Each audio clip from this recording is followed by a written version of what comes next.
Glórias a Deus. Vamos lá, shalom a todos. Que Deus abençoe cada um de vocês, amados. Estamos aí longe, né? Um período, longe uns dos outros, aí 2 semanas sem a nossa mentoria, né? Devido aí aos compromissos de retiros, mas graças a Deus, porque estamos juntos novamente aqui para dar continuidade ao nosso estudo. Amém? Eu vou pedir para a pastora Valéria. Pastora Valéria, você pode orar? Iniciando essa mentoria, em nome de Jesus, pedindo para que o Senhor nos abençoe. Posso sim, pastora. Obrigada. Amém. Pai, nessa hora nós colocamos as nossas vidas diante do teu altar. Colocamos também esse tempo, ó Deus, que teremos juntos aqui para aprendermos de ti, ó Deus, e compreendermos aquilo que o Senhor tem trago ao nosso coração. Por isso nós te pedimos, abre os olhos do nosso entendimento, Pai. Que em nome de Jesus nós não fiquemos confundidos, nós não fiquemos enganados, ó Deus, nem aprisionados por nenhuma mentira. Pois a tua palavra diz que o Espírito da verdade nos guiaria a toda a verdade. E isso é o que nós temos aprendido no estudo deste livro, Escatologia Vitoriosa. Meu Deus, que o teu Espírito tenha liberdade de falar conosco através de tudo que for ministrado aqui, para que nós não fiquemos somente na letra, naquilo que o autor quis passar, mas naquilo que o teu Espírito Santo deseja nos revelar. Toma cada lar aqui representado. Senhor, nós sabemos que desde o início que essa mentoria era para ter iniciado hoje, já estamos travando uma batalha.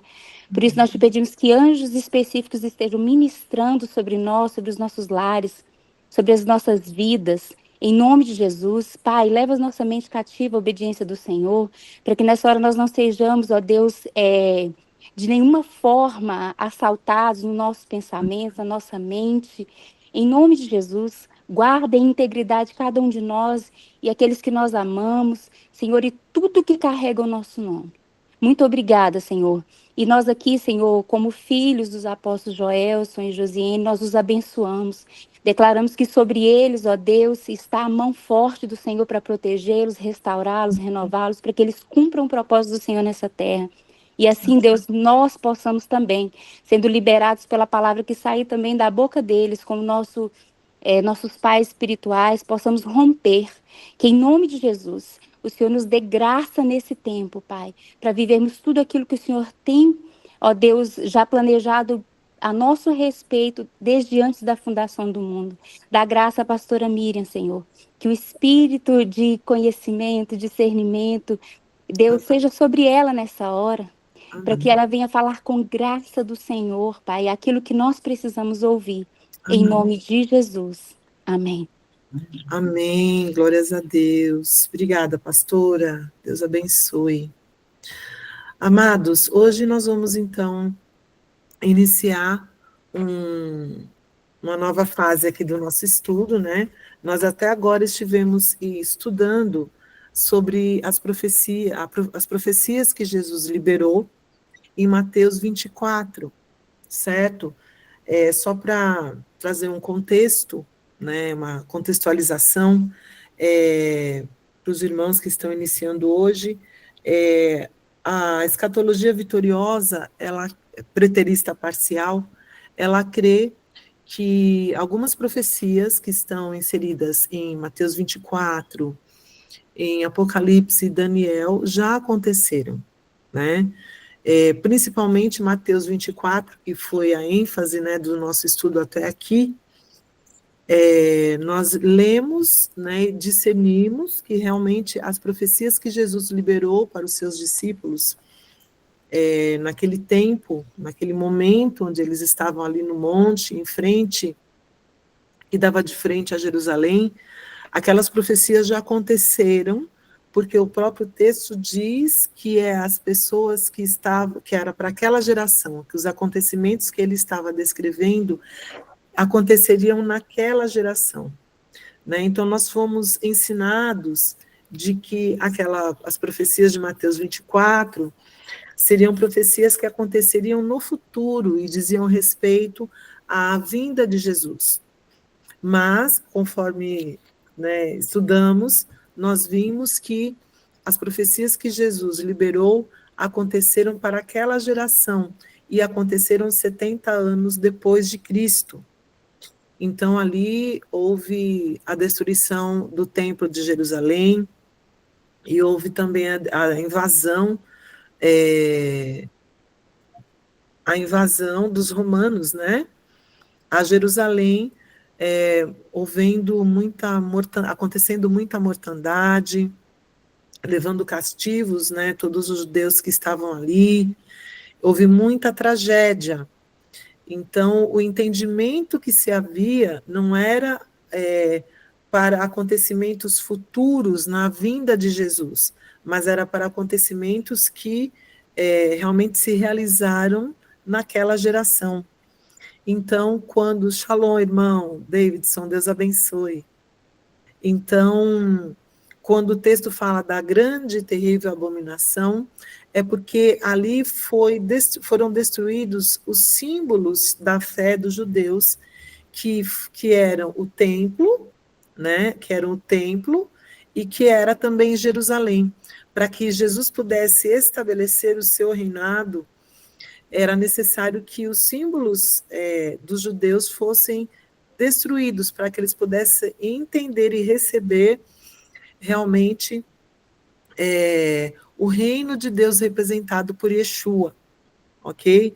Então, quando o texto fala da grande abominação, tem a ver com esses acontecimentos da grande destruição do templo, da invasão dos romanos, soldados romanos em Jerusalém, que matou muitos judeus, e também levou cativos muitos judeus. Então, foi um período de grande destruição, porque principalmente abalou os símbolos da fé do povo judeu, ok?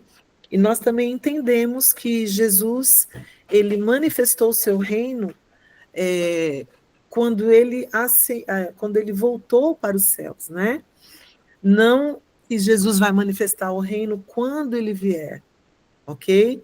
Mas ele já manifestou o reino de Deus enquanto ele esteve aqui na terra, mas ele se apropriou, né, do reino de Deus quando ele voltou aos céus.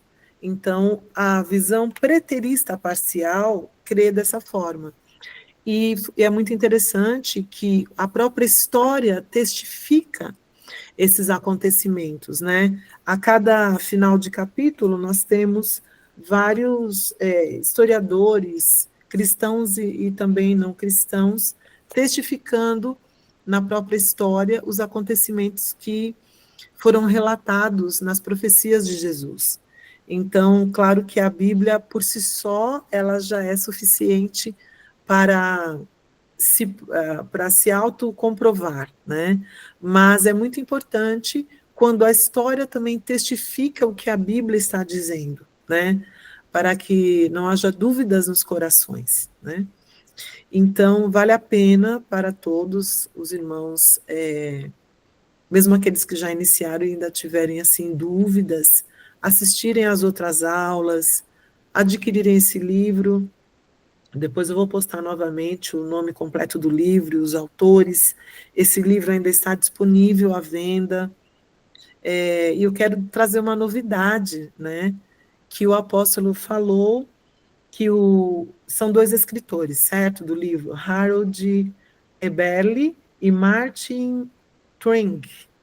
E o Harold Eberle estará nas Oivix em dezembro, na festa de Hanukkah. Acreditam? Ele estará ao vivo e a cores lá nas Oivix, ministrando sobre este assunto. Glórias a Deus, né? Então, é bastante importante, legal, né, pastora Rafa? Ângela, vai ser bastante importante nós podermos absorver e ouvir, né, dele mesmo, esses ensinos. E tem sido conexões maravilhosas mesmo, é verdade. E é interessante, amados, porque esse assunto tem sido assim uma desconstrução para nós, não é? Porque todos nós aprendemos que esse texto em específico de Mateus 24, ele falava sobre a volta de Jesus, e que esses sinais estavam sendo ali anunciados descrevendo a volta de Jesus.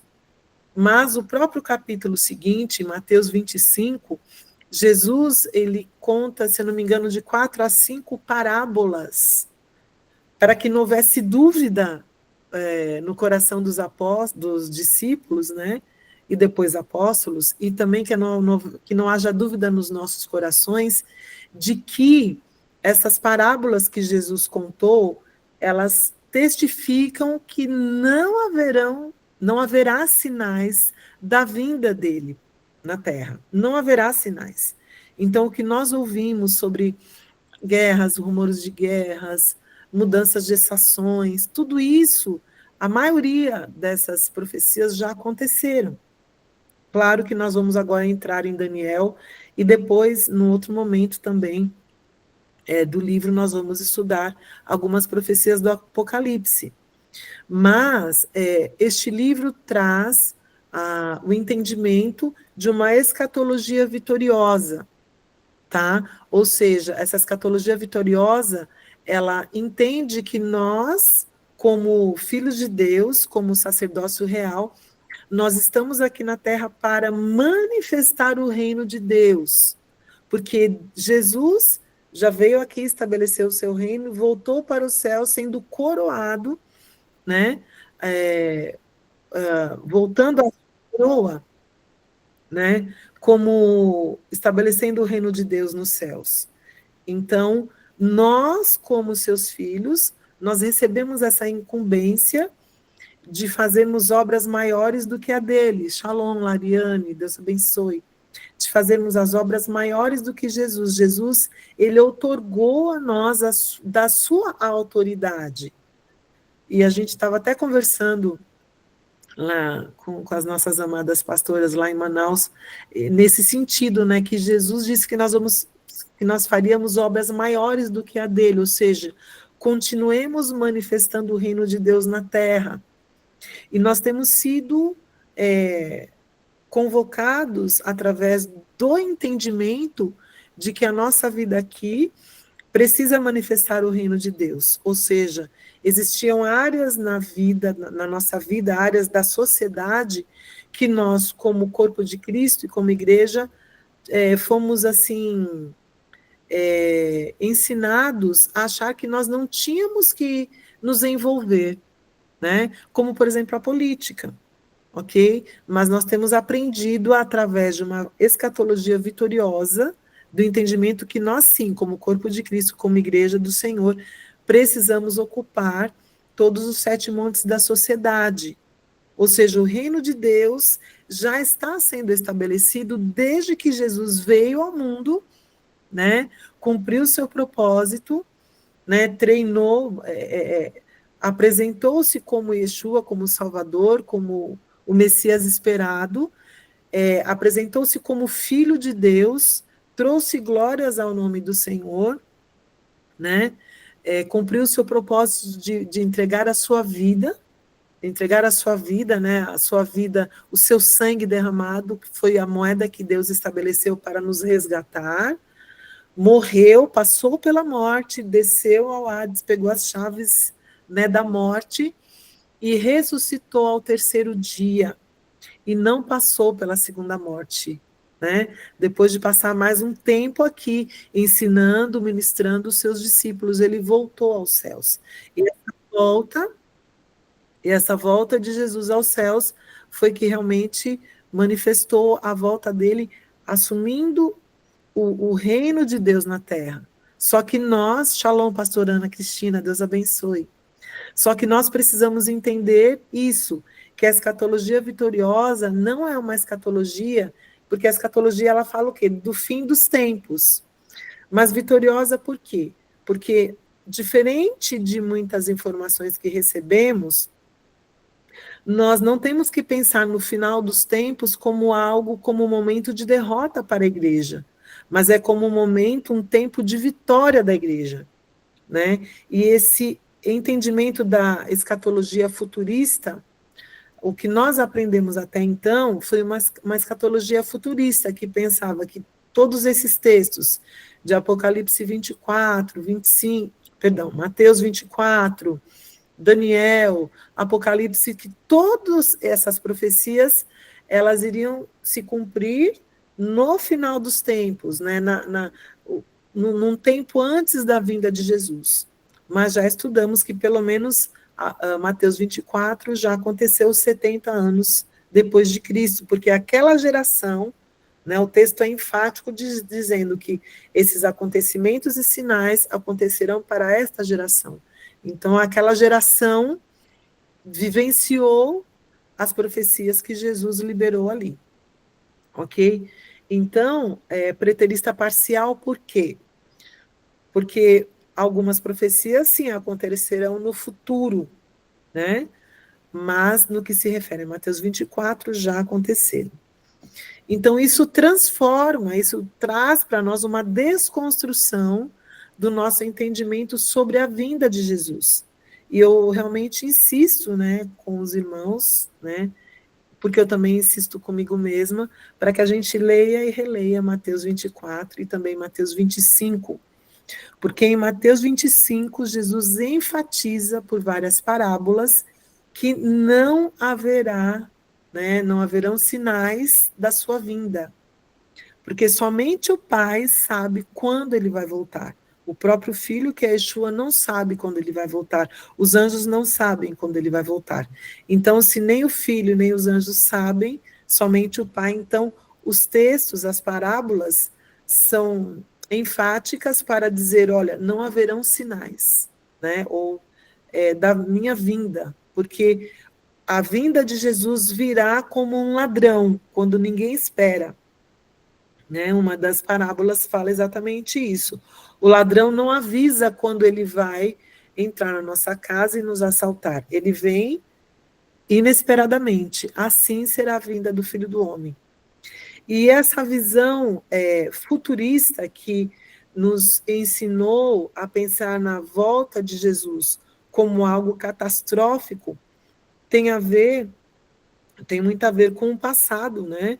Ali quando começaram na Primeira Guerra Mundial, né, na Bíblia escatológica, que fala da escatologia, Scofield, né? Essa Bíblia foi escrita por Scofield pós a Grande Depressão, a Primeira Guerra Mundial. Então, todo esse movimento no mundo que teve a ver com a guerra, com a Grande Depressão, que trouxe muita escassez no mundo inteiro, trouxe um pessimismo para as pessoas que viviam, e esse pessimismo contaminou a igreja, contaminou o corpo de Cristo. E aí, isso transformou a visão escatológica da volta de Cristo e das profecias bíblicas. Isso transformou. E uma das referências, né, que fortaleceu, além da Bíblia Scofield, foi os livros, né, que foram lançados, que depois viraram filmes também, deixados para trás. Trouxe esse temor, trouxe esse medo, esse receio, né, essa interpretação escatológica futurista, que todos os acontecimentos antes de Jesus seriam acontecimentos que nos trariam medo, pavor, né? Mas antes desse período, tá, da Primeira Guerra Mundial, da Grande Depressão, a Igreja de Cristo, o corpo de Cristo, não cria dessa forma. Não tinha uma mentalidade ou entendimento da escatologia futurista. Ela já entendia, ela tinha um entendimento, sim, de uma escatologia vitoriosa, ok? Onde a igreja precisava continuar se movendo na terra, manifestando e ampliando o poderio, o governo de Deus na terra, o reino de Deus na terra.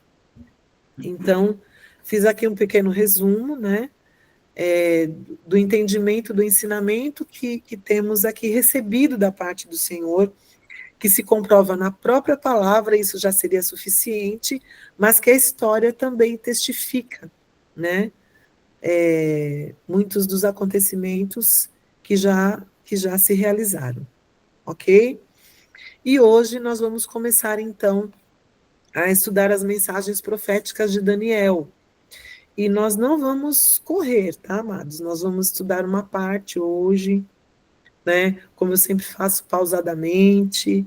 Se alguém tiver alguma dúvida, algum comentário para contribuir, fiquem à vontade para levantar a mão, como tem sido. E nós vamos caminhando no entendimento, tá?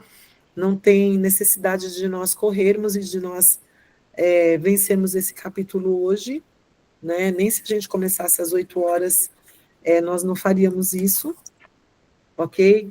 Porque nós precisamos não somente ouvir, mas absorver, e como a pastora Valéria orou inicialmente, pedir ao próprio Espírito Santo que nos dê entendimento, né?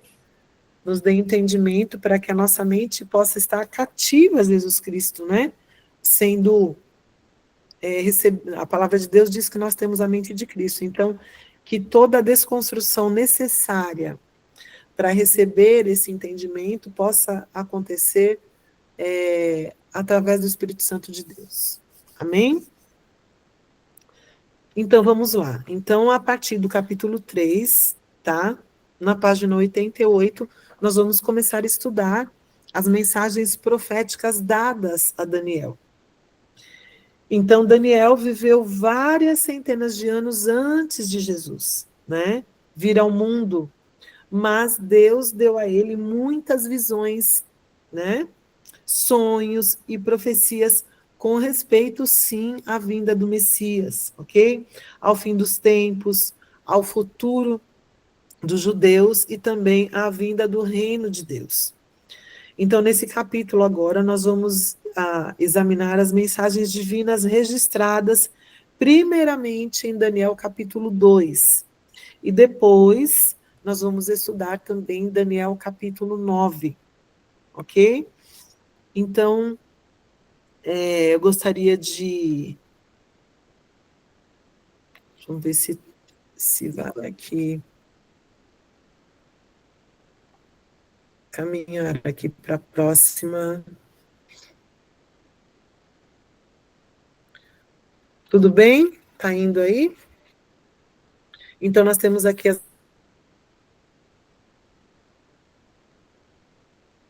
mensagens proféticas de Daniel, e eu pedi que alguém lesse isso, tá bom? Capítulo 2 do livro de Daniel, mas acho importante nós fazermos a leitura dele, ok? Alguém poderia ler? Capítulo 2 de Daniel? Quem está aí com a Bíblia, eu pedi para que os irmãos trouxessem a Bíblia, né? E aí eu gostaria que alguém lesse. Pode ler, minha amada? Com certeza. Fique à vontade. Amém. Tá dando para ouvir direitinho, que estava cortando para mim aqui a fala da senhora. Ah, é? Para mim está dando para ouvir. Tá dando? Não sei se é a minha ou a da senhora, que eu tive que vir aqui pro quarto, mas amém. Amém. Capítulo 2 todo, né? Isso, amada, por favor. Amém. O meu tema tem assim: o enigma do sonho assustador do rei. No segundo ano de seu governo, o rei Nabucodonosor teve sonhos que lhe perturbaram sobremaneira. Seu espírito ficou tão aflito que já não podia mais conciliar o sono. Então o rei mandou chamar seus magos, adivinhos, encantadores, feiticeiros, místicos, astrólogos, para que lhe dissessem qual o significado daqueles pesadelos. Vieram apressadamente e se apresentaram ao rei. E o rei contou: eis que tive um sonho e estou muito aflito para saber o que sonhei. Qual o significado ou a mensagem desse pesadelo?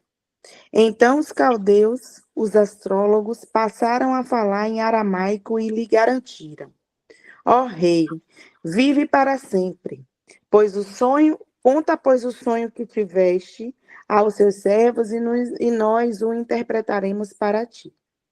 Então o rei afirmou aos seus conselheiros e astrólogos: esta é a minha decisão. Se não me contardes o sonho que tive e sua correta interpretação, mandarei que sejas partido em pedaços e as vossas casas se tornarão um monte de entulho queimado. Entretanto, se me revelardes o sonho e o seu significado, recebereis de mim a melhor das recompensas, muitos presentes e grandes honras. Sendo assim, agora dizei-me claramente tudo quanto sonhei e sua correta interpretação. Mas os conselheiros titubearam e tornaram a pedir ao rei: Ó majestade, conte o rei o sonho a teus servos, e te revelaremos o que ele quer dizer. O rei, contudo, lhes declarou: Já percebi que, na verdade, quereis ganhar tempo, porquanto temeis o que decretei fazer-vos. Agora, se não me contardes o que sonhei, recebereis a mesma sentença, pois preparaste palavras fraudulentas, mentirosas e malignas para dizer na minha presença, na esperança de que o tempo se encarregue de acalmar a situação. Portanto, sem demora, contai-me o que sonhei, a fim de que eu tenha certeza que sois capazes de defendê-lo corretamente. Então os conselheiros e os astrólogos foram categóricos afirmando: não há nenhum ser humano sobre a terra que tenha poder de cumprir à risca essa ordem do rei. Aliás, nenhum rei, por maior e mais poderoso que fosse, jamais exigiu um mago, místico ou astrólogo algo parecido com o teu pedido. O que Vossa Majestade exige é difícil demais. Portanto, que ninguém é capaz de revelar isso ao rei, senão somente os deuses, e eles não vivem em carne como os mortais. Essa declaração deixou o rei tão irado e enfurecido que ele ali mesmo ordenou a execução sumária de todos os místicos e magos da Babilônia. E assim foi proclamado um decreto real para que fossem mortos todos os sábios. E por isso Daniel e seus amigos foram procurados pelos encarregados do rei, para que fossem executados. Continua, pastora? Pode continuar, amada. Está cansada? Não, Vai só para saber se a senhora quer falar alguma coisa. Não, pode seguir até o Amém. final. Uhum. Deus revela a Daniel o sonho do rei. Quando Arioque, o comandante da guarda do rei, saiu para matar os sábios da Babilônia, Daniel falou com ele de modo prudente e sensato. E Daniel perguntou a Arioque, o oficial do rei, por que o rei baixou um decreto tão drástico e urgente? Ao que Arioque explicou o motivo a Daniel. Diante disso, Daniel pediu para se apresentar diante do rei e rogou-lhe um prazo, ao fim do qual, ele daria ao rei a revelação que ele estava buscando. Então Daniel foi dispensado e, voltando para casa, relatou tudo o que ocorrera a seus amigos Ananias, Misael e Azarias. E lhes pediu que suplicassem ao Deus dos céus que tivesse misericórdia acerca desse mistério, a fim de que ele e seus amigos não fossem mortos juntamente com outros sábios da Babilônia. Então o mistério foi revelado a Daniel durante a noite, por meio de visão. Daniel louvou a Deus do céu, dizendo em aramaico: Seja bendito Elá, o nome de Deus para todo sempre, porque a sabedoria e a força a ele pertencem. Ele muda as épocas e as estações, destrona reis e os estabelece. Dá sabedoria aos verdadeiros sábios e entendimento aos que buscam discernir e conhecer. Revela mistérios profundos e enigmas ocultos, conhece o que jaz nas trevas, e a luz habita naquele em que todo o seu e a luz habita nele em todo o seu esplendor. Eu te agradeço e te louvo, ó Elá, Deus dos meus pais. Tu me concedeste sabedoria e poder, e me revelaste o que pedimos, e revelaste o preocupante sonho do rei. Daniel esclarece o sonho do rei. Então Daniel foi falar com Arioque, ao qual o rei tinha constituído para matar os sábios da Babilônia, e rogou: Não mate os sábios da Babilônia. Me leve, pois, à presença do rei, e eu interpretarei para ele o sonho que teve. Naquele mesmo momento, Arioque levou Daniel ao rei e relatou: Encontrei entre os exilados de Judá um homem que esclarecerá ao rei o significado do seu sonho. Então o rei indagou a Daniel: Podes tu me revelar o sonho que tive e sua correta interpretação? Na presença do rei, Daniel respondeu: O mistério que o rei exigiu que devesse ser desvendado, nem sábios, nem adivinhos, nem magos, astrólogos ou místicos podem revelar. Contudo, existe um Deus no céu capaz de revelar todos os mistérios. Oh, glória! Foi lá, foi lá Deus que mostrou ao rei Nabucodonosor o que acontecerá nos últimos dias. O sonho e as visões que passaram por sua mente quando estava deitado foi assim. Ó rei, quando estava repousando em sua cama, começaste a meditar sobre o futuro. Então aquele que revela os mistérios te mostrou tudo o que ocorrerá nos tempos vindouros. E a mim foi esclarecido esse mistério, não por ter eu mais sabedoria entre os que vivem na terra, mas para que tu, ó rei, saiba a correta interpretação e compreenda todos os pensamentos que passam pelo teu coração. Ó rei, eis que tu olhaste e viste diante de ti uma estátua. E em sua visão essa estátua era enorme e impressionante.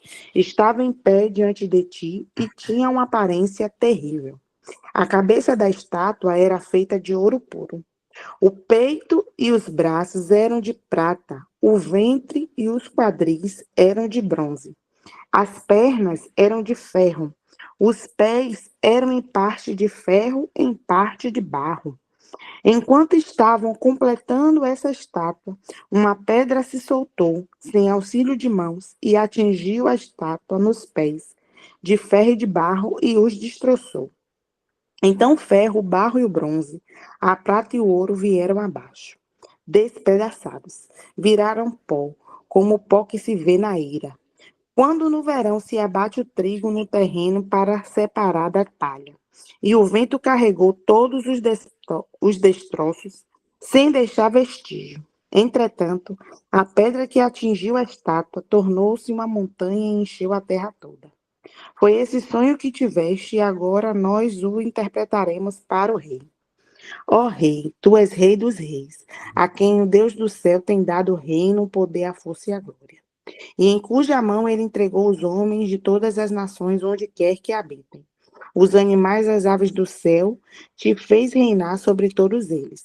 Tu és, portanto, cabeça de ouro. Mas depois de ti se levantará outro reino inferior ao seu, e o terceiro reino feito de bronze, o qual terá domínio sobre toda a terra. Haverá um quarto e último reino, esse forte como de ferro, pois o ferro tem poder de quebrar e esmigalhar tudo. E assim como o ferro despedaça tudo, também ele destruirá e reduzirá a pedaços todos os reinos do mundo. Como viste, os pés e os dedos eram feitos de barro, e em parte de ferro. Isso quer dizer que esse será um reino dividido, mas, mesmo assim, terá um pouco de força, da força do ferro, embora tenha observado o ferro misturado com barro lamacento. Assim como os dedos eram em parte de ferro e em parte de barro, também esse reino será de parte forte e em parte frágil. Como viste, o ferro estava misturado na lama. E isso significa que se buscarão fazer alianças políticas por intermédio de casamentos, mas a união decorrente dessas alianças e acordos não se firmará, do mesmo modo que o ferro não consegue se misturar com barro. No entanto, na época do governo desses reis, o Deus dos céus estabelecerá um novo reino, que nunca será destruído, e que também não será dominado por nenhum outro povo. A soberania desse reino jamais será transferida a nenhum outro povo. Todavia, esse novo reino destruirá e exterminará todos esses outros reinos e subsistirá para todo sempre. Portanto, esse é o significado da visão da pedra que soltou de uma montanha sem auxílio das mãos. Pedra que, mediante um só golpe, fez em pedaços o ferro, o bronze, o barro, a prata e o ouro. Desse modo, o Deus poderoso mostrou ao rei o que acontecerá no futuro. O sonho é verdadeiro, faz sentido e a interpretação é absolutamente fiel. Assim que acabou de ouvir essa revelação, O rei se ajoelhou e, com o rosto rente ao chão, reverenciou Daniel e ordenou que trouxesse imediatamente uma oferta de cereais e incenso. Em seguida, o rei se dirigiu a Daniel e declarou: verdadeiramente, o vosso Deus é Elá, o Deus dos deuses, o Senhor dos reis e o revelador de todos os mistérios, pois foste capaz de interpretar o mistério dessa minha visão. Então o rei exaltou Daniel e lhe deu muitos valiosos presentes e designou o governador de toda a província da Babilônia. E também fez chefe principal de todos os sábios da Babilônia. Além disso, a pedido de Daniel, o rei nomeou Sadraque, Mesaque e Abidnego, administradores da província da Babilônia, enquanto o próprio Daniel permanecia na corte com ele. Amém. Amém, amém. Obrigada, pastora Rafaela. Glórias a Deus, impressionante, né? A leitura, né, desse texto, dessa revelação de tudo como aconteceu, né? Então, amém, meu amor. Então, nós vemos aí que Nabucodonosor era o rei da Babilônia, ele teve esse sonho, né, no qual Deus revelou o futuro, e Daniel foi o único capaz, né, de dizer ao rei qual havia sido o seu sonho e dar a interpretação correta, porque Deus, o próprio Deus, deu a Daniel, né, a interpretação. Então, Daniel disse ao rei Nabucodonosor que ele viu em seu sonho uma estátua enorme, aqui a gente tem até o desenho, né? Uma estátua enorme com a cabeça feita de ouro puro, como foi dito aqui, como foi lido, né?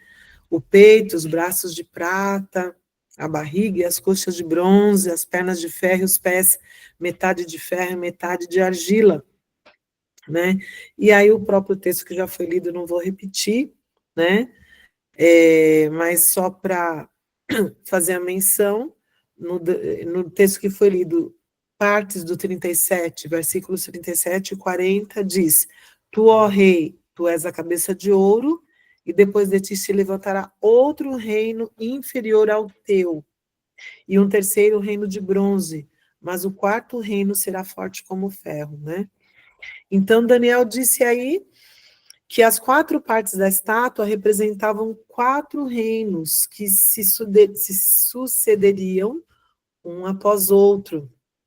E também disse ao rei Nabucodonosor que o reino dele, que era o reino da Babilônia, que naquele período da história, né, era um reino que tinha domínio, né, entre as nações, um reino que tinha muita influência política e econômica e social, né, entre as nações, que o reino dele seria então o primeiro reino.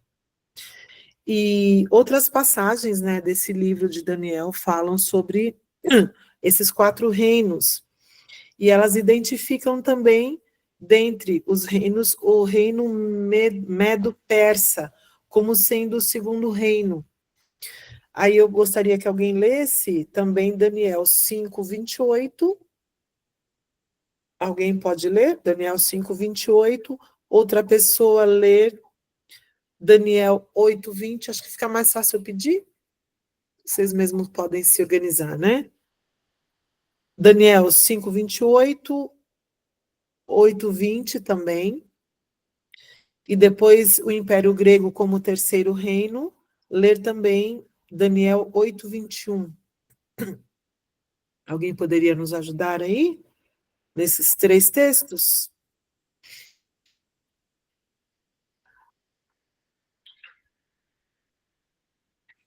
Tem mais alguém com Bíblia aberta, gente?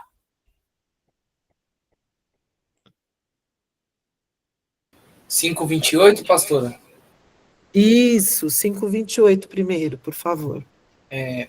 Peras, teu reino foi dividido em Perissa, entre a Média e a Pérsia. É o 5:28 esse, né? Isso, obrigada. Agora você pode ler o 8, 20 e 21? Posso. Tá. 8, 20. E o 21 também. E o carneiro que viste que possuía chifres, representa o reino da Média Pérsia. Média e da Pérsia. E o 21, né?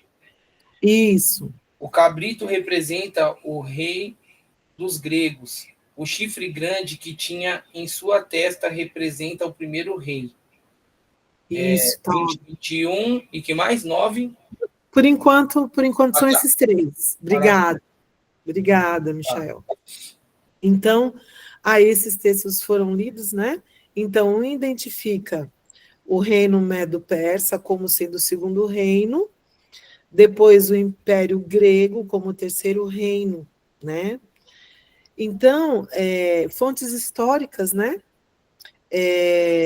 Dizem que houve 4 reinos consecutivos naquela região do mundo, né?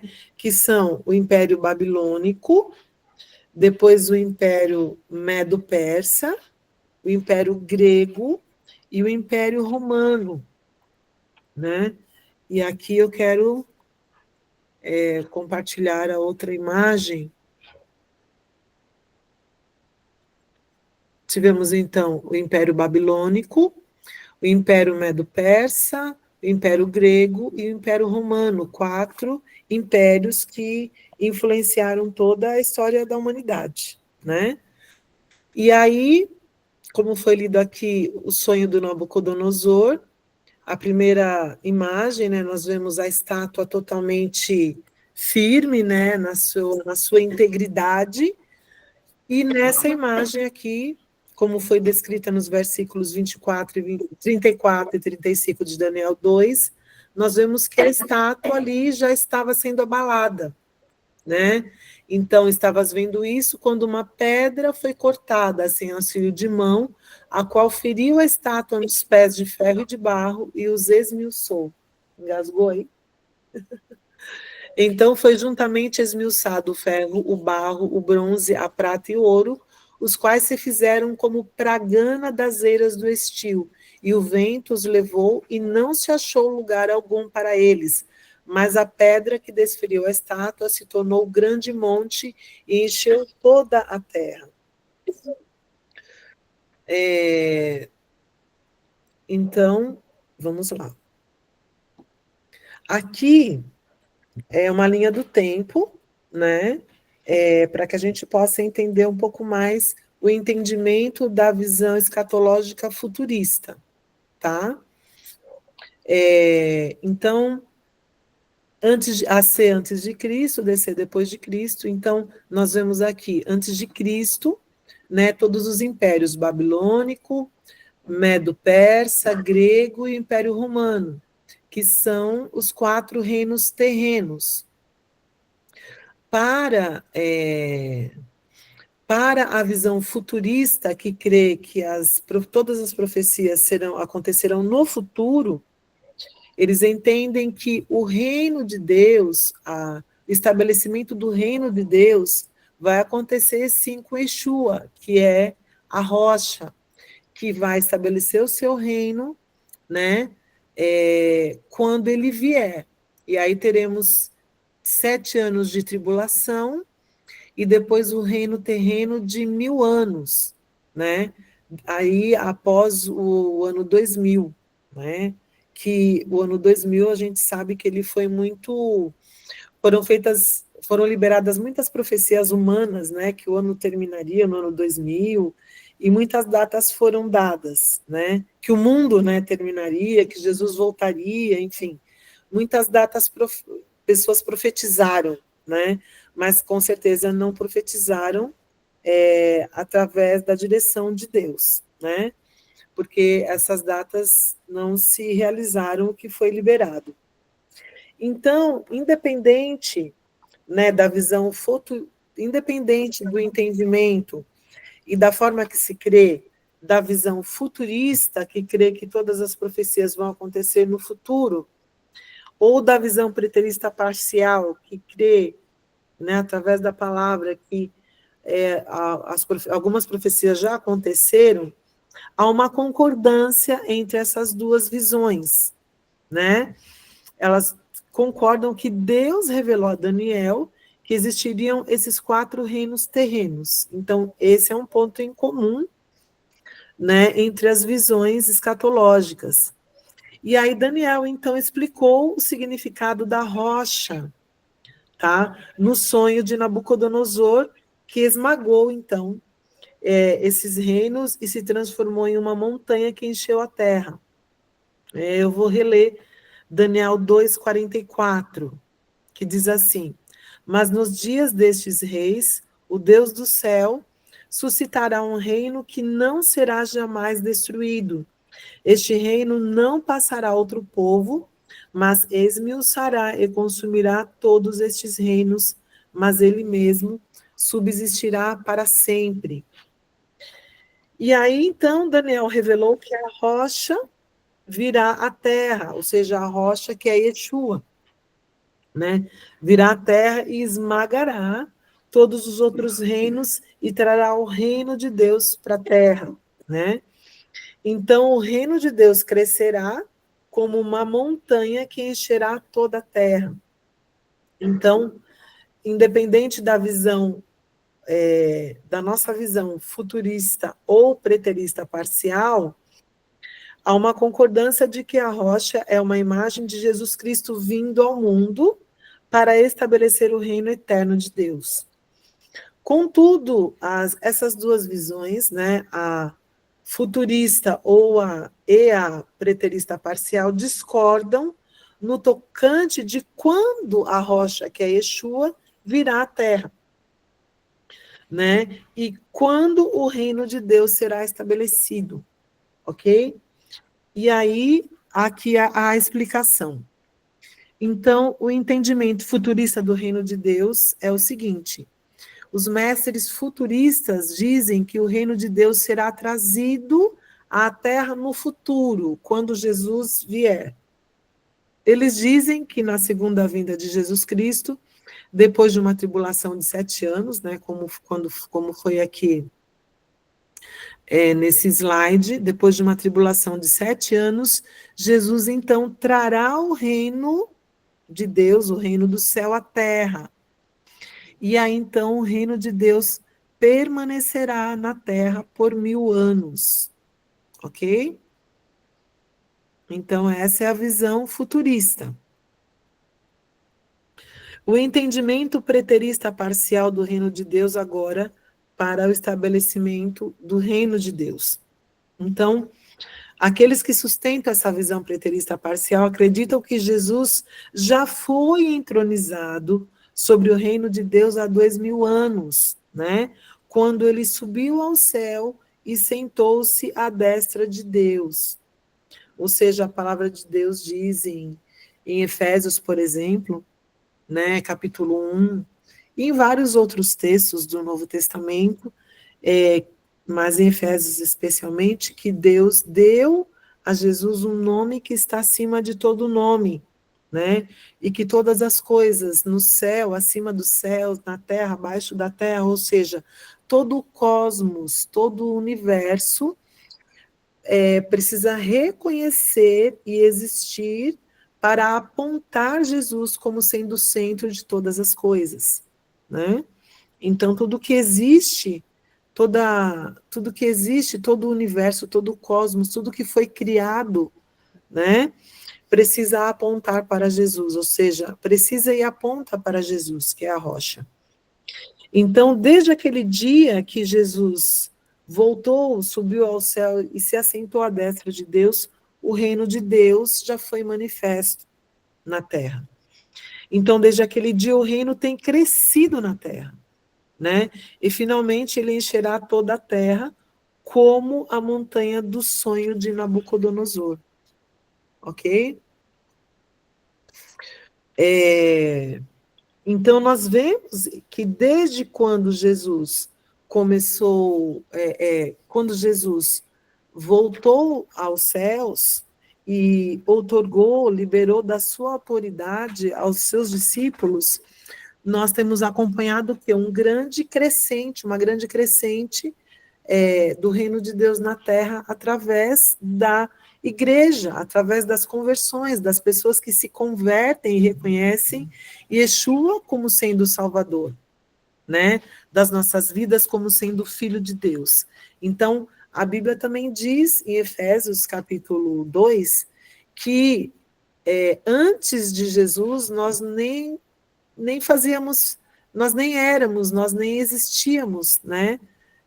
Nós fomos, na verdade, retirados do mundo de trevas e fomos transportados para o reino, né, de Cristo, onde Cristo habita, né? E fomos colocados no reino de luz, onde Cristo habita, e também governando. Então, nós fomos, através de Yeshua, recebemos a identidade de filhos e fomos transportados, fomos retirados do reino de trevas e fomos transportados para o reino de luz, o reino de Deus, onde Cristo habita, né? E recebemos juntamente com ele uma posição de governo. Então, o nosso entendimento precisa ser, a cada dia mais, fortalecido de que nós estamos com Jesus numa posição de governo. Nós fomos colocados por Deus numa posição de governo. E essa posição de governo nos dá autoridade de, enquanto estamos vivendo aqui, manifestarmos o reino de Deus na terra. Ok? Então, o reino de Deus tem vivido uma crescente, tem crescido na terra, né? Através das pessoas que reconhecem Yeshua, né, Hamashia, como sendo o Salvador, né? Como sendo o nosso libertador. Então, Jesus, que é a rocha, ele veio ao mundo e estabeleceu o reino de Deus na terra. E nós precisamos continuar dando esta continuidade de estabelecer o reino de Deus na terra, como? Indo e pregando o evangelho a toda a criatura, batizando-as em nome do Pai, do Filho, né? Em nome do Pai e do Filho, ok? E do Espírito Santo. Em nome do Pai, do Filho e do Espírito Santo, ok? Então, inclusive esse texto, eu já citei aqui, na verdade, no original, ele está no gerúndio, né? Enquanto nós vamos vivendo, enquanto nós vamos caminhando, enquanto nós vamos indo, vivendo os propósitos de Deus, nós vamos apresentando Yeshua HaMashiach como Salvador e Senhor, né? E convidando as pessoas a que se rendam a Jesus, reconhecendo-o como o nosso libertador, para que essas pessoas recebam como nós a identidade de filhos e possam fazer parte do reino de Deus que já está estabelecido na terra. Então, desde Jesus, o reino de Deus vem sendo estabelecido na terra e vem sendo ampliado, porque muitas e muitas pessoas têm se convertido a Jesus Cristo, reconhecendo como Salvador e Senhor. Ok? Então, a visão preterista parcial ensina que o reino de Deus finalmente encherá toda a terra. Entretanto, o mal permanecerá na terra até a segunda vinda de Jesus. Podemos ver isso ao examinarmos também a parábola do nosso Senhor Jesus com respeito ao homem, né, que plantou sementes em seu campo. Então, aquelas sementes cresceram, amadureceram, mas o inimigo semeou, né, as ervas daninhas no mesmo campo, e essas ervas daninhas também cresceram. À medida que Jesus explicava essa parábola aos seus discípulos, ficou bem claro que o bem e o mal estão crescendo na terra. Tanto o bem quanto o mal terão permissão para crescer juntos, até que um dia Jesus volte e separe um do outro. Esse é o ensino que está em Mateus 13, de 24 a 43. Ou seja, o bem e o mal têm a permissão, né, de crescerem juntos, até que Jesus venha e homologue, né, totalmente a condenação de Satanás, porque nós sabemos que Satanás e todos os seus demônios, todos os seus seguidores, já estão condenados. Então, se, né, no sentido da condição, o mal ainda tem autorização de se manifestar na Terra, né? porque Jesus ainda não voltou, mas quando Jesus voltar, então, vai haver essa separação de um do outro. Então, o mal não terá mais domínio sobre a terra. Aí, numa outra parábola, que é Mateus 13, né, de 31 a 32, Jesus também comparou o reino dele, o reino de Deus, como uma semente de mostarda que cresceu até se tornar a maior árvore de um jardim. Semelhantemente, o reino de Deus, então, tem crescido e um dia será a maior e mais influente entidade na terra, embora haja outras plantas que não pertencem ao reino de Deus. Mas o reino de Deus tem crescido dia após dia. Então, é exatamente isso que nós vemos acontecer historicamente, desde que Jesus sentou-se no seu trono, né? O seu reino tem crescido a cada dia. O cristianismo teve início em uma pequena região do Oriente Médio, com um líder e 12 seguidores. Hoje, né, 2000 anos depois, é a maior religião que cobre a face da terra, né? No período aqui, na época que foi escrito esse livro, hoje esses dados aumentaram um pouco, tá? Não tanto, mas já aumentaram um pouco, né? Foi em volta aqui de 2021, né? 2006, na verdade. Estamos quase 20 anos, 19 anos, né? Após a escrita desse livro, mas na época que foi escrito, os dados estatísticos eram de que, naquele período, né, de 2006, né, existiam mais de 6 bilhões de pessoas no mundo, e mais de 2 bilhões de pessoas afirmavam ser cristãos, né?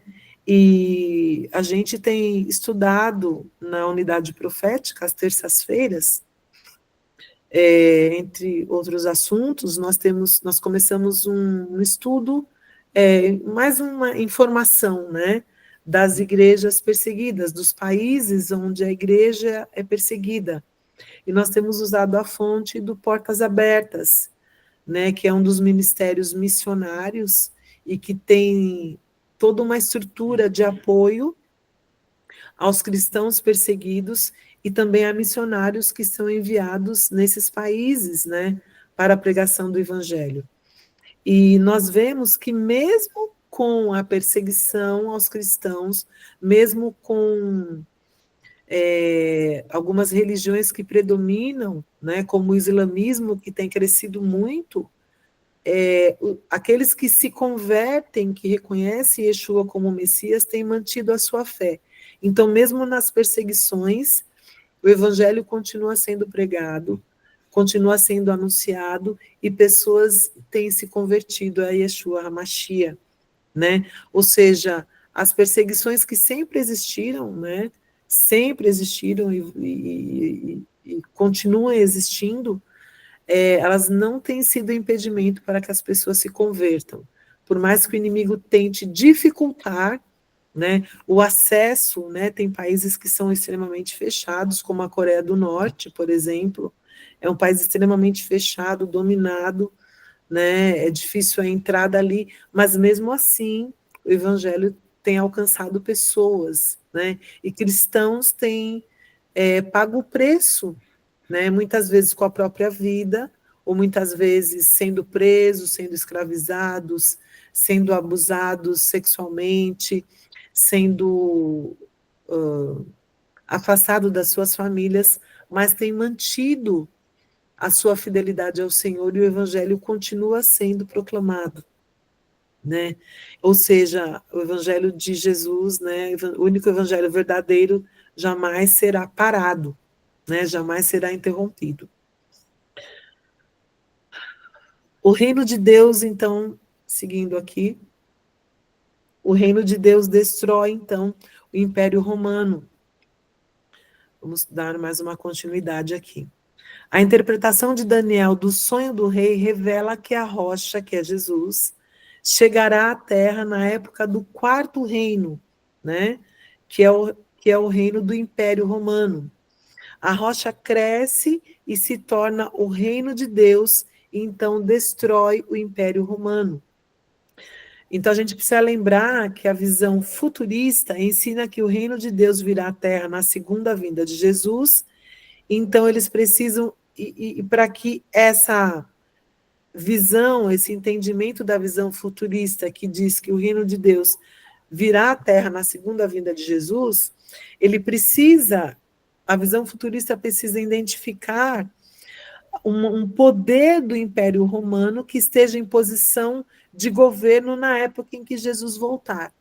Ou seja, para que esse entendimento, essa forma de crer da visão futurista, de que o reino de Deus virá na segunda vinda de Jesus, precisará que, no tempo da volta de Jesus, que, de alguma forma, o Império Romano esteja em posição de poder, de autoridade, de influência no mundo.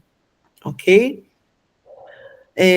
Outros mestres também futuristas dizem que deve haver um Império Romano revivificado na Terra nessa época, né? E alguns desses mestres estão aí olhando para as Nações Unidas, para a União Europeia, ou para alguma outra confederação de nações muçulmanas e identificando-os como esse Império Romano revivificado, ok? Outros dizem que a Igreja Católica Romana é o Império Romano que a rocha em breve virá e esmagará. Também os mestres futuristas visualizam o anticristo exercendo um papel central no fim dos tempos, né? Portanto, eles costumam colocar esse governante maligno como cabeça, né? Ou em um lugar de grande influência no reino romano, que será destruído pela rocha que é Yeshua. E aí, amados, essa convicção torna, né, os mestres futuristas muito críticos e desconfiados com relação à Igreja Católica, ao poder da Igreja Católica Romana, ou também a outra qualquer entidade governamental romana que eles acreditem que possa estar no poder na época da volta de nosso Senhor Jesus. Aí, em contrapartida, a essa fé, a essa crença dos mestres futuristas, os mestres preteristas parciais não estão à procura de um Império Romano revivificado. Amados, só quero fazer um parênteses aqui para os que estão iniciando, né, nesse estudo hoje, que esses dois escritores desse livro aqui, eles não são os únicos que creem, que acreditam e que comprovam biblicamente, né, a visão, o entendimento preterista parcial. Muitas pessoas testificam e creem e concordam com a visão preterista parcial, tá bom? Pode ser novo para nós, né? Para mim, para vocês, para alguns de nós aqui. Tá bom? Pode ser novo para nós, mas essa é uma visão que não é nova, ok? Que não é nova. Mas ela foi contaminada pelos motivos que eu citei no início da nossa live, né? Época da depressão, Primeira Guerra Mundial, tá bom? Vamos lá. Os que são adeptos dessa visão acreditam que a rocha veio à Terra há 2000 anos. Jesus veio, então, na visão preterista parcial, veio e estabeleceu o reino de Deus durante o primeiro século, quando o Império Romano estava realmente no poder, né? De acordo com a nossa visão, com a visão preterista parcial, o reino de Deus já destruiu o Império Romano. E nós vemos que a própria história, né? Que a própria história... Espera aí um pouquinho, deixa eu voltar aqui. Eu parei de compartilhar, sim, tá bom? Que a própria história, ela testifica, né? Ela realmente testifica a queda do Império Romano. Nós temos aí, quando estávamos na escola aí, que na história do mundo, né, existe a queda do Império Romano, que é um marco histórico na história do mundo, ok? Então, o resumo, então, de Daniel 2 diz assim: se você adotar o entendimento preterista parcial de Daniel 2, acreditará que o reino de Deus foi estabelecido quando Jesus veio à Terra há 2000 anos, ok? Tanto que, vejam bem, João Batista, quando viu Jesus, ele reconheceu que Jesus era o Messias esperado e disse: é chegado o reino dos céus. Né? Ele olhou para Jesus e declarou: é chegado o reino dos céus. Ou seja, é chegado o reino de Deus à terra, na pessoa de Jesus.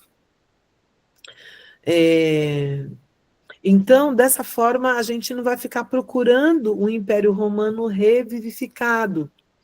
Você e eu não ficaremos observando com desconfiança diversos governos associados àquela região do mundo onde Roma um dia governou, né? Onde Roma era um império, né? Exercia um poder. Nem desconfiará que a Igreja Católica Romana possa vir a se tornar esse Império Romano.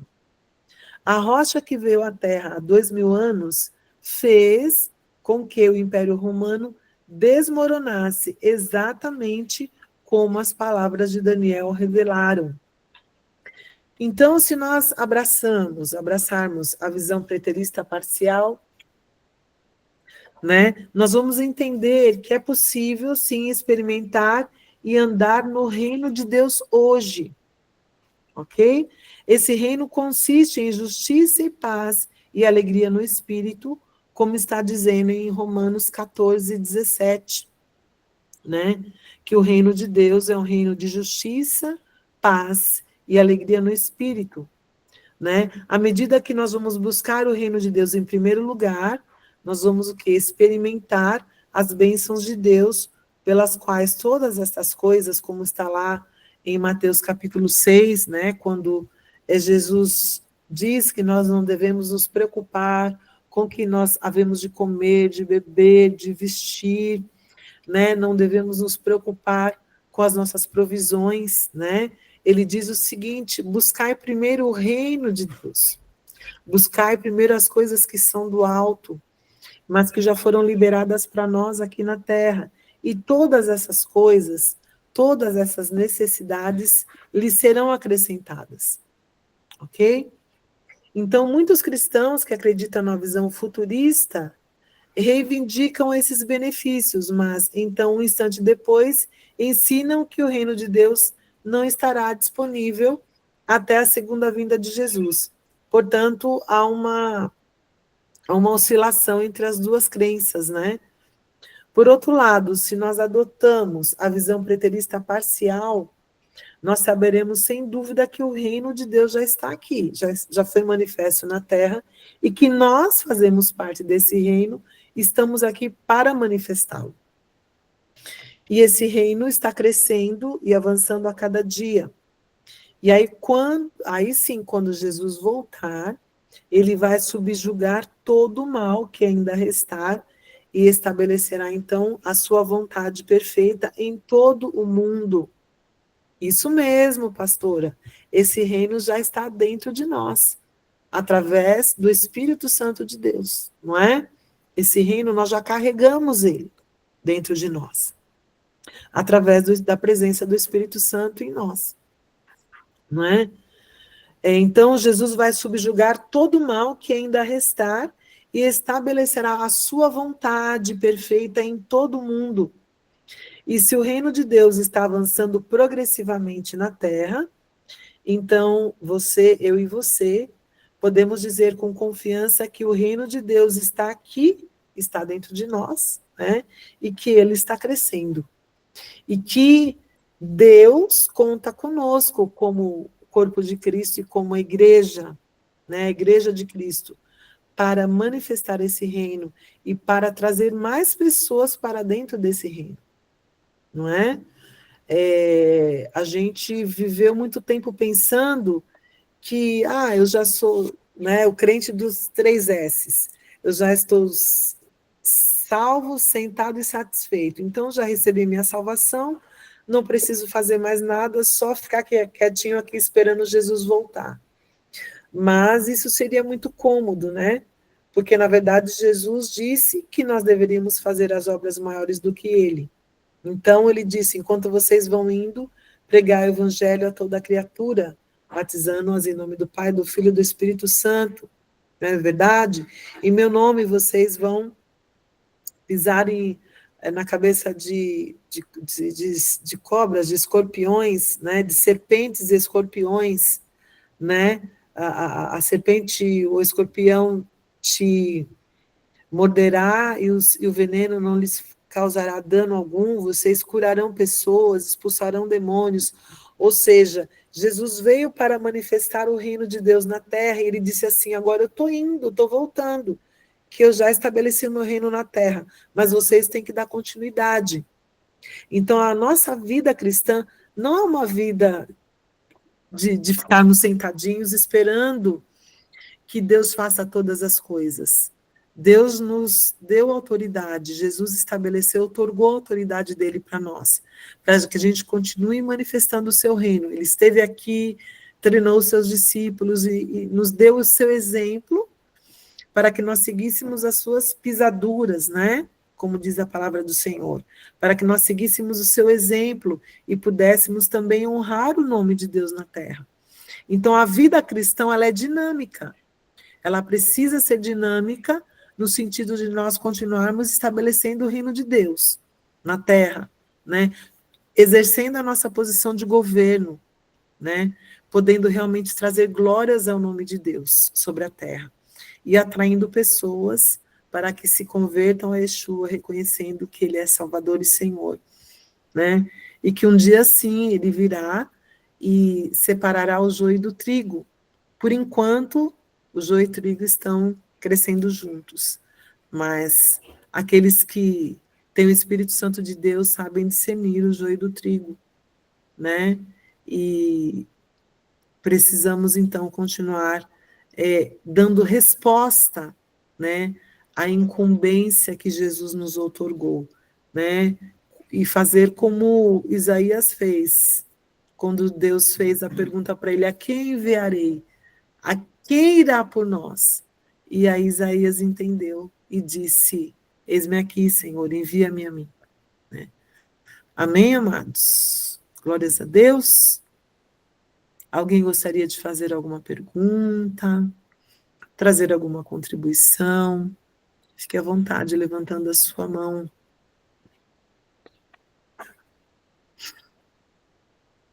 Amém, Ângela. Glórias a Deus. Deus seja louvado. Deixa eu ver se tem alguma mensagem aqui, porque eu... Não tem. Obrigada. Então, amém, queridos? Então, se não há perguntas ou contribuições, né? Nós vamos encerrar nossa mentoria, ok? Agradecendo a Deus por esse tempo. Vou colocar novamente lá o nome do livro, ok? Eu sei que existe o PDF, mas nós não temos autorização para compartilhar. O livro é baratinho, custa entre uns R$ 35 mais ou menos. Vale a pena comprá-lo, vale a pena ler, vale a pena assistir às outras lives, ok? As outras mentorias, né, que foram feitas. Vou compartilhar, né, novamente os links e pedir ao Espírito Santo que nos dê entendimento de todas as revelações que ele deseja que recebamos. Amém? Obrigada pela presença de todos, que Deus abençoe suas vidas, em nome de Jesus. Tá bom? Eu vou pedir, amém, né? Glórias a Deus. Aleluia. Eu vou pedir para, deixa eu ver quem vai orar aqui. Vamos lá, para encerrar a nossa mentoria. Temos várias pessoas aqui. Sandra, você pode orar, encerrando a nossa mentoria? Em nome de Jesus. Certo. Obrigada. Amém? Sim, nosso Deus, nosso amado Senhor, aquele que tem nos acompanhado e nos feito entender, andar mais e mais com o Senhor para conhecer, para viver esse tempo, meu Deus. Nós te agradecemos por essa mentoria, pela vida da pastora Miriam, Senhor, por tudo que o Senhor tem feito, tem nos unido nessa caminhada, meu Pai. Nós queremos te agradecer, te pedir que nos dê mais e mais entendimento daquelas coisas que o Senhor quer, porque estamos aqui, Senhor. Foi confiado a nós que estivéssemos diante de Ti, tratando dos Teus negócios na terra. E isso é algo muito grande, Senhor, muito poderoso, de grande responsabilidade. E nós precisamos de inteligência, de sabedoria e de verdade, meu Deus. E o Senhor tem nos abastecido, Senhor. Nos dá, Senhor, as conexões que precisamos, Senhor, dos fatos que já aconteceram, que acontecerão, e com a tua palavra, Senhor, limpando e tirando de nós tudo que por séculos, Senhor, foi se avolumando e crescendo para que teu povo tropeçasse.